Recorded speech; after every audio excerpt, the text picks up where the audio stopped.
Donald Trump's not happy right now. Can't be, because he's not winning everywhere. So an independent federal board, it's actually called the Merit Systems Protection Board, the MSPB, has determined that 6,000 people that were fired by the U.S. Department of Agriculture on February 13th have to be brought back to work for at least 45 days, pending further investigation about why they were terminated. You see, all of them got the exact same letter, and it basically said that the letter was informing them that based on their performance, they had not demonstrated that their further employment would be in the public interest, except that many of them were not low performers.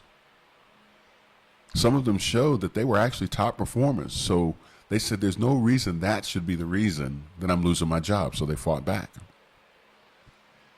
And now they're going to have their jobs back pending further investigation.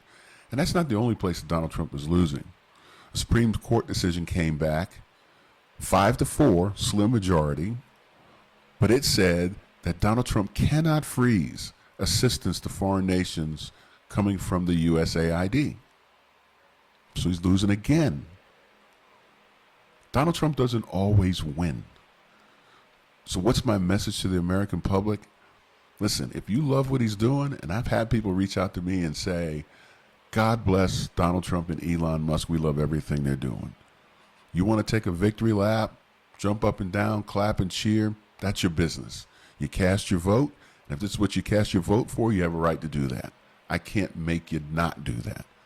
But if you're not happy with what's going on, do like these people and fight back. They fought back for their jobs. And it's happening all across the country. We see it in town halls, right? I talked about that before.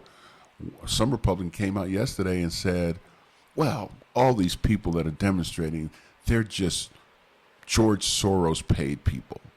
I didn't know George Soros, the Republican boogeyman, was out there writing personal checks to people going to town halls, but apparently that's a thing. And they're taken to the streets. And before you MAGA supporters say, yeah, it's just a bunch of liberals and woke people in LA and San Francisco and New York, no. This is happening in red areas like Boise, Idaho. Ruby red, Boise, Idaho. Red is my shirt, Boise, Idaho. And Salt Lake City. These are the places where people are getting out in the streets and fighting back. They're not just a bunch of liberal woke folks. Many of them place votes on the ballot for Donald Trump. So if you want something, you got to fight for it. And yes, marching works, but it's not the only thing that works. You got to do more than that. Times have changed. I think a lot of times they want you to just walk up and down and sing that we will overcome. No, that doesn't work anymore. These people don't play by those rules anymore. When they smack you in the face, and I don't mean that literally, you got to be willing to ball up your fist and hit back. You just gotta. Because bullies don't want you to fight. They want you to lay down. They're a little bigger than you, they talk louder than you, and you give up your lunch money. That's what they want. The one thing they don't want is for you to ball up your fist and say, you know what, if you want my money, you're going to have to take it. Be prepared for a fight. And you know what happens with bullies when you do that? They back down. They back down. So if you want your country back, if you don't like what's going on, you better be willing to ball up your fist. And when they go low and they get dirty, you better be willing to wallow in the mud with them. Don't wear your Sunday best.